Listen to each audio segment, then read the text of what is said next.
jadi politis nggak enak. Jadi makanya jangan ada kata bahwa, daripada di mana ini perasaan seorang wanita di mana hatinya bunga-bunga, itu langsung jadi kayak nggak efisien, nggak efektif. Kemudian kedua, kata-kata yang panjang itu malah nggak efektif. Kalau perhatikan Asma tulisannya, walaupun Asma nggak pernah dengar teori ini bocoran nih, ini bocoran. Asma nggak pernah bikin teori ini, tapi ada teori kalimat dalam cerpen atau itu jangan lebih dari 8 kata, 7 kata, 6 kata, 8 kata berhenti, 8 kata berhenti. Jadi nggak perlu ada kata sambung. Kenapa? Karena semua dipendek-pendek. Misalnya hari ini saya sangat sedih karena ditinggal ibu selama seminggu keluar kota, kan panjang. Hari ini aku sedih, ibu pergi keluar kota, lama sekali. Itu ada 3 kalimat, tapi jauh lebih dalam daripada 1 kalimat yang kayak gitu loh. Hari ini aku sangat terdiri karena ya kayak gitu memang. Jadi kalau dipendek-pendek malah akhirnya kalau buku Asma itu jadi, walaupun itu narasi seperti deretan puisi. Dalam ya. Gitu Bun. Jadi memang gitu. Tulisan-tulisan yang bagus itu paragrafnya bisa dipindah-pindah. Asma misalnya ngetik nih, kayaknya ketiga enakan pertama deh, kedua enakan, emang begitu. Tulisan yang bagus paragraf bisa pindah-pindah. Karena setiap paragraf itu kuat. Kalau buku Asma itu banyak kalimat-kalimatnya kalau diambil jadiin stiker, tapi itu bisa. Berarti kalimatnya, setiap kalimat itu kuat. Ya seperti tadi, deretan kata-kata yang terpilih.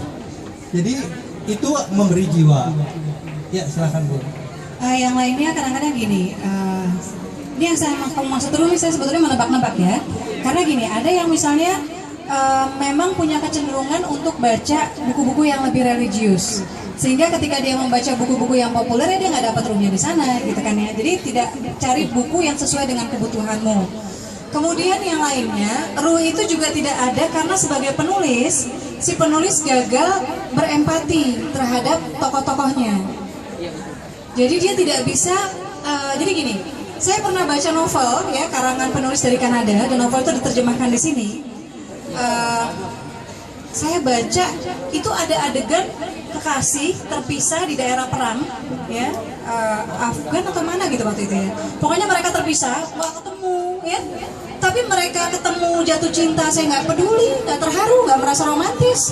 Mereka berpisah, saya nggak sedih. Kemudian si laki-lakinya akhirnya kakinya diamputasi, saya juga nggak merasa. Jadi saya pikir ada sesuatu yang salah nih, ada sesuatu yang salah gitu.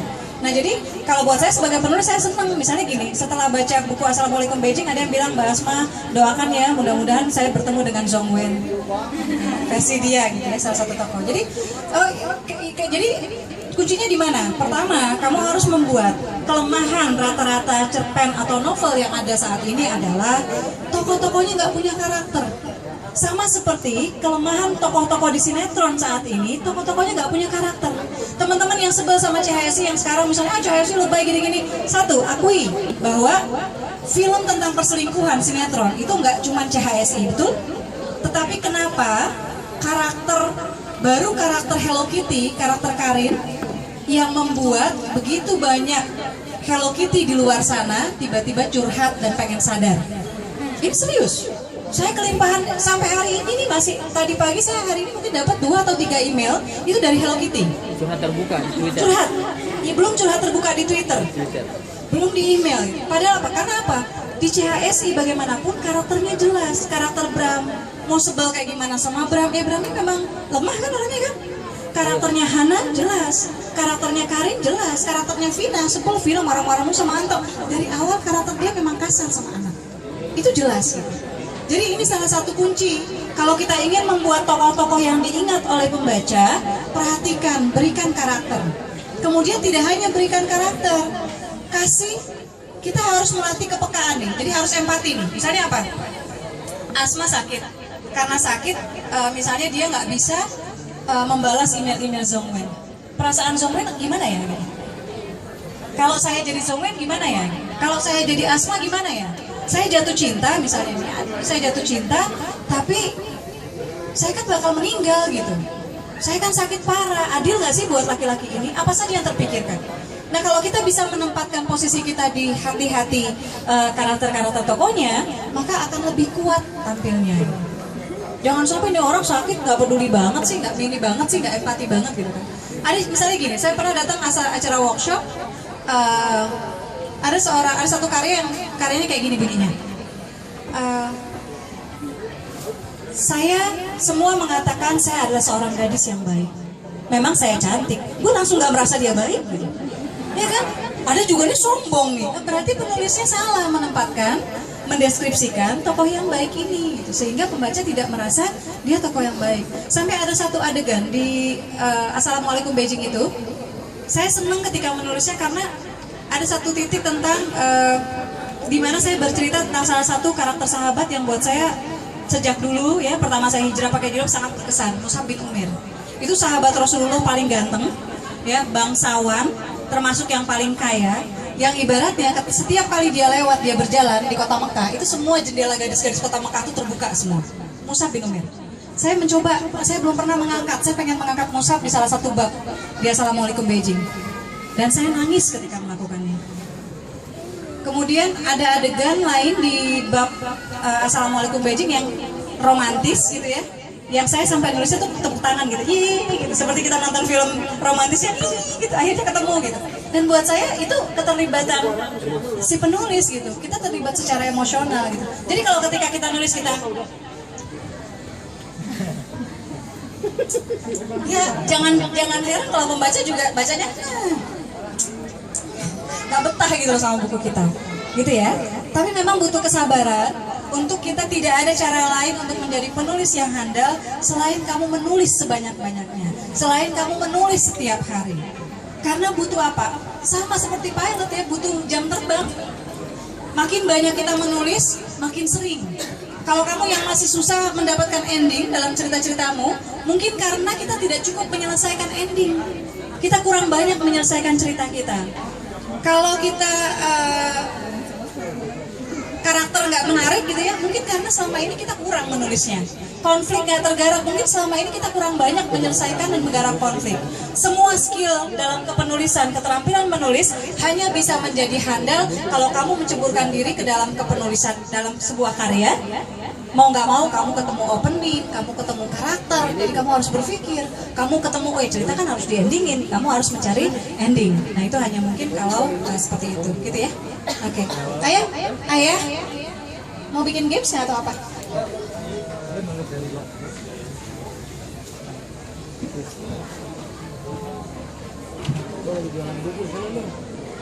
Banyak, udah mulai ada. Bentar ya, Dewan Juri sedang berbisik-bisik.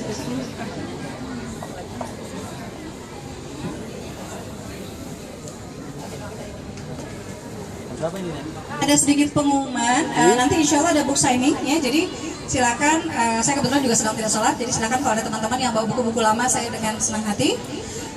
Terus ada beli 4 buku dari Asmanadia Publishing House di Gramedia lah ya.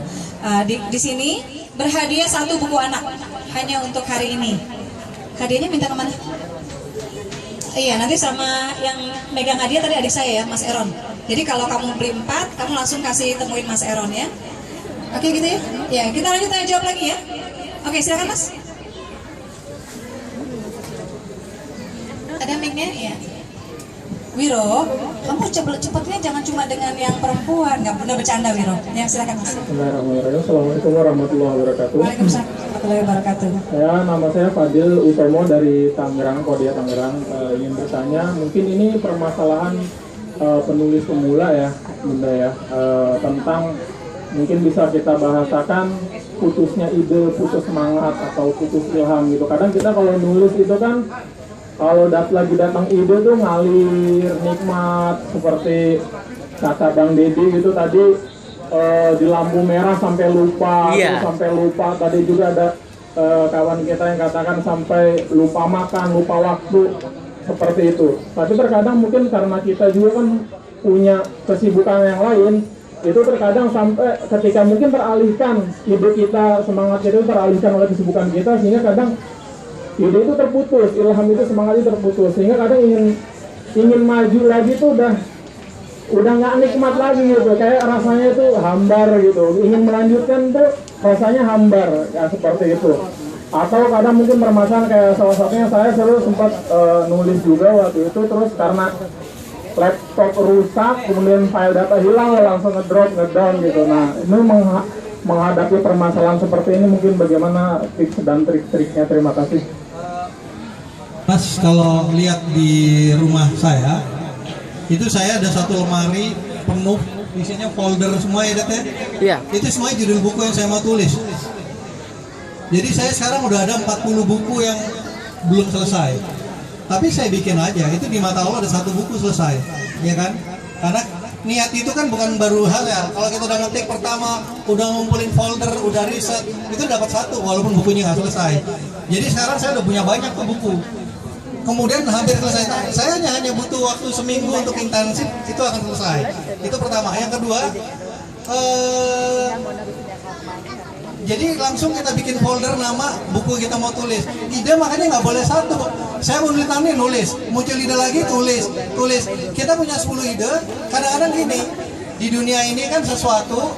Kalau saya punya teori gini, jarum itu ada kalau kita nggak cari, ya kan? Kita sering kan ada yang ngeliat tang aja tiap hari, tang ada di sini, terus pas kita cari lagi butuh tang, kita lupa tangnya di mana. Itu kejadian sama semua orang, ya nggak? Jadi barang itu dicari ada kalau nggak dicari. Itu makanya kayak Aaron, adanya Asma, dekat penulis tapi nggak minat nulis. Itu kejadian di mana-mana. Orang yang bapaknya presiden nggak suka politik, orang yang bapaknya pemusik benci musik, itu hampir kejadian di semua tempat. Barang yang kita cari adanya waktu nggak dicari, waktu dicari barangnya nggak ada. Sama dengan ide. Ide itu kalau kita cari nggak ada, tapi pas kita nggak cari muncul.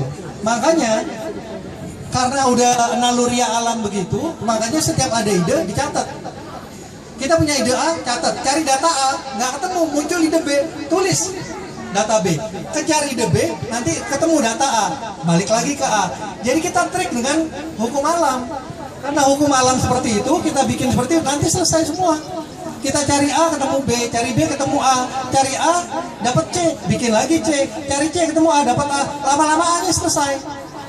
Jadi kalau saya nyari buku tentang parenting, dapatnya ide tentang politik, saya masuk ke situ. Nyari politik, ketemunya tentang olahraga, saya masukin olahraga. Cari data olahraga, ketemu politik, balik lagi, begitu. Memang begitu. Jadi makanya kalau saya di Gramedia buku yang bestseller sampai ada yang nggak kita terbitin lagi, itu cara mudah menemukan titik aku poin. Jadi saya nulis tentang akupuntur, saya nulis tentang parenting, tentang menulis. Nanti ada lagi tentang macam-macam, tentang olahraga juga lagi nulis, tentang politik. Kalau orang nanya, lu jadi penulis apa ya? Emang gue begini gitu. Saya nggak bisa konsentrasi di satu bidang, because I think about so many things. Pokoknya gue mikirin apa aja, gue punya ide di mana aja, ya udah saya nggak mau batasin diri. Kalau buat marketing jelek, gue harus fokus. Enggak, masalahnya gue nggak mau cuma ahli di satu bidang. Ya, itu yang saya jalanin. Tapi intinya gini, ide apa aja, catat. Terus kemudian kalau tentang komputer hilang mas, makanya di email ke diri sendiri. Jadi kita punya Word, email sendiri, jadi hard disk kita di laptop sama di Google. Kalau perlu di Facebook, jadi Facebook nyimpen, Google nyimpen. Jadi Mark Zuckerberg jadi tukang simpen kita, hebat kan? Wah udah nggak apa, udah simpenin sama Google, gitu kan? Itu yang dilakukan Dedi. Wah dia itu, terutama kalau lagi buku dia. Wah kalau saya lagi nulis buku saya, Pak itu Google Drive di save biar bagus Pak, gitu doang. Pak pas saya lagi ngerjain buku dia, Pak harus Google Drive Pak. Jadi kalau hilang, nggak hilang. Wanti-wanti banget sampai saya jadi ngerti, tadi nggak ngerti. Ketahuan kan manipulatif. Pas buku dia, Pak nanti Bapak hilang loh Pak, harus Google Drive Pak. Gini caranya, ditempel ya, dideketin, diajarin sampai akhirnya udah lihat go save di Google Drive. Baru dia tenang. Waktu buku saya dia biasa aja. Oh gitu dia ya, saya cuek, dia cuek. Pas buku dia yang saya garap, hancur-hancuran saya deketin. Akhirnya bukunya terbit, Google Drive bisa dihapus, kan udah ada hard copy ya nggak ada. Ya kayak gitu mas. Jadi ada Google Drive. Kita punya jatah berapa giga deh? 15 giga. 15 giga. Yang kita simpen di Google Drive, itu kita bisa buka dari mana aja filenya. Itu bisa. Kalau nggak save, kita inbox ke Facebook kita, ke email kita. Jadi Yahoo nyimpen, Google nyimpen. Kalau saya nggak percaya, kadang-kadang Google down, kita bisa pakai yang lain. Itu caranya. Jadi ide jangan cuma satu. Kalau satu mentok berhenti, ditolak. Kayak Asma kan, habis ngirim nulis lagi, ditolak. Mungkin yang ini mau kayak gitu. Ide jangan satu, nge-save-nya di mana-mana. Kalau saya juga masih percaya dengan hard copy. Habis ini kita tetap print. Bagaimanapun baca di layar sama di kertas tuh beda. Jadi kalau revisi saya anjurin tetap di hard copy kayak gitu. Ya, Bun. Iya, menulis itu perlu sabar. Seperti juga hal-hal yang lain gitu. Dan kesabaran itu teruji karena memang ketika menulis, apalagi kalau yang sudah jadi ibu rumah tangga ya, yang ibu-ibu ya, ada anak nangis apa segala macam. Saya dulu cuma bisa menulis ketika malam hari, malam sunyi sepi sendiri, nah itu saya bisa menulis gitu ya. Tiba-tiba punya anak, ini anak udah gitu kerjaannya, dia nggak ada yang tidur. Saya bisa tercacar ya, saya bisa ya Allah sekarang dia udah kuliah ya. Saya bisa gendongin dia itu buat tidur 30 menit, ditaruh tidur 10 menit bangun. Jadi saya benar-benar ya ampun, dan waktu itu nggak ada yang ngebantuin gitu. Jadi benar-benar nanganin sendiri. Akhirnya apa? Saya memaksa diri sendiri, menyetel ya, bahwa saya harus bisa menulis kapan saja. Akhirnya karena itu setiap kali Caca tidur saya nulis. Setiap kali Caca tidur meskipun sebentar saya nulis. Satu, jadi adaptasi ya. Kemudian yang kedua, saya harus bisa mengembalikan mood gitu. Jadi kalau misalnya bagaimanapun ketika kita terjeda, itu kan ganggu kan. Tapi buat saya itu bisa, dan ternyata bisa gitu. Tapi memang perlu waktu lagi, kita harus duduk lagi, baca lagi dari awal tulisannya, nikmatin lagi ini segala macam gitu. Tapi kalau kita, saya merasa Ma'rifatun Nas itu mengenal diri sendiri itu membantu untuk banyak hal gitu loh. Jadi sama seperti teman-teman yang masih kuliah, yang masih belajar ya, masih sekolah, teman-teman tahu kan belajar yang enak tuh jam berapa? Oke. Kalau kamu belum punya anak, kalau kamu belum menikah atau menikah tapi suami sangat mendukung atau istri sangat mengerti, maka lakukan itu. Menulis, kamu tahu kapan waktu-waktu yang enak kamu menulis. Kamu yang sampai tadi mana siapa? Udah pulang belum? Oh ya, kamu yang sampai nggak makan, nggak apa segala macam. Kalau udah ingat seperti itu, saya juga begitu. Yang saya lakukan apa? Saya selalu sedia air dulu. Atau kamu tahu, kamu tuh gampang terdistraksi. Maka ketika kamu menulis, siapkan kalau perlu teh manis, termos, ya, cemilan apa tuh deket meja gitu, ya. Ke belakang dulu sebelumnya gitu ya. Jangan pengen BAK tiba-tiba jadi bolak-balik gitu. Akhirnya kamu, wah nonton TV nih pas ke bawah gitu, ngeliat ada TV nih, kayaknya seru gitu. Teralihkan gitu. Jadi ke situ gitu. Tapi memang menulis itu pekerjaan yang nggak ada bosnya, nggak akan ada yang nyuruh kamu, ayo selesaikan ini, nggak ada kecuali kamu kerja di media. Karena itu kasih hukuman untuk diri kamu sendiri. Kasih hukuman. Jadi misalnya gini, kalau saya tidak menyelesaikan satu cerpen pun dalam waktu sebulan, sebetulnya Mbak Sabta sudah melakukan itu ya. Nggak ketemu Mbak Helvi, kurang kuat kali ya. Ya, nggak ketemu anak kuat banget tuh ya. Misalnya saya kalau nggak selesai, saya nggak boleh yang suka makan bakmi, mie ayam misalnya, saya nggak boleh makan mie ayam sebelum buku saya selesai. Itu mungkin lebih kuat ya. Atau saya nggak boleh nonton film misalnya, atau saya nggak boleh ketika saya menyelesaikan Rumah Tanpa Jendela, saya bikin satu hari saya harus 3 halaman. Kalau nggak gitu saya nggak boleh main sama anak-anak, padahal saya harus main sama anak-anak kan. Jadi mau nggak mau kita harus jadi paksakan diri gitu. Sama seperti Umar kalau kelewatan sholat jamaah, menghukum dirinya sendiri kan, menginfakkan kebunnya atau apa gitu. Latih kedisiplinan ke sana. Tapi menulis memang butuh kesabaran. Tapi kesabaran ini hanya ada, ini intinya, kalau teman-teman punya motivasi yang kuat. Kenapa teman-teman harus menulis? Kenapa harus menulis? Kalau kita nggak menulis tapi suami masih ngasih gajinya ke kita, kenapa kita harus menulis? Kalau kamu masih dikasih uang jajan sama orang tua, nggak perlu duit kan? Kenapa kamu harus menulis? Kalau nggak menulis dunia baik-baik aja gitu. Kamu harus cari cara, cari alasan yang membuat duniamu tidak baik-baik saja kecuali kamu menulis. Gitu. Aku mau menambahkan, Dedi? Oh ya Mas, tadi awalnya nulis di blog kan Mas? Iya, ini buku Gara-Gara Indonesia juga banyak tulisan yang berawal dari Kompasiana. Saya nulis juga di blog dan juga saya punya website agungpribadi.com. Berawal di situ nulis. Nah, apa yang membuat kita berbeda itu harus kita cari gitu. Kayak misalnya saya udah hunting di beberapa toko buku sejarah apa aja yang belum ditulis apa nih. Nah kebanyakan buku sejarah yang ada berorientasi masa lalu. Ya iyalah sejarah masa lalu. Tapi kalau buku saya adalah sejarah bukan untuk masa lalu tapi untuk mengubah masa depan. Itu Contohnya buku saya. Ahok. Nah contohnya Ahok. Sebelum Ahok jadi gubernur, pejabat gubernur, saya udah menulis gubernur DKI Jakarta Basuki Cahayapurnama atau Ahok. Hebat. Menulis itu kelebihan salah ketik. Udah. Jadi seperti Jadi itu. Agung bukan sekedar historikator tapi futurolog. Bisa memprediksi masa depannya. Bahkan kalau futurolog kan memprediksi, Ini memastikan masa depan. memastikan, membuat kita membentuk masa depan. Nggak masih jomblo. Membentuk masa depan dengan membaca sejarah. Jadi seperti itu. Dan yang baca buku saya adalah dari anak kelas 5 SD sampai profesor sejarah. Dari TKW yang notabene ibu rumah tangga, pembantu rumah tangga, sampai profesor sejarah, sampai pengusaha, menteri. Jadi spektrumnya sangat luas. Nah ini kelebihannya adalah buku-buku Asma Nadia. Kalau yang baca itu biasanya ngomong gila, sinting. Buku yang menggetarkan. Buku yang menggetarkan. Gimana dah?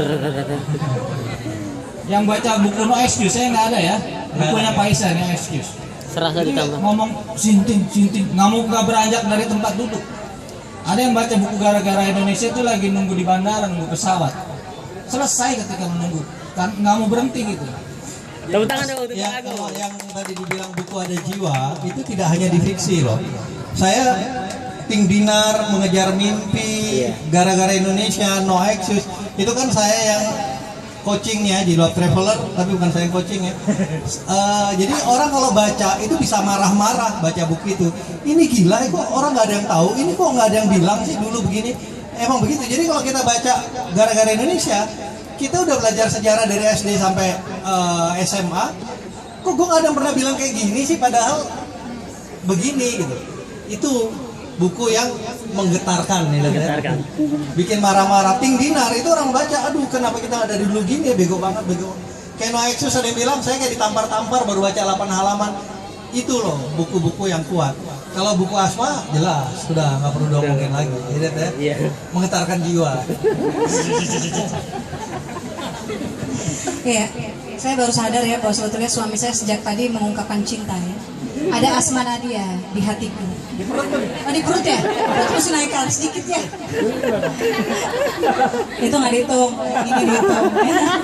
Iya, jadi itu saya sebetulnya pengen ini dong. Kita sudah ngomong-ngomong tentang menulis gitu ya. Ada nggak sih yang hadir di sini yang sudah punya judul yang menurut teman-teman paling bagus? Apa Mbak judulnya? Cepet aja kita ya. Diingat ya ayah yang paling bagus tadi. Udah jadi naskah apa judulnya? 27 hari menjadi anak soleh. Oke. Mbak,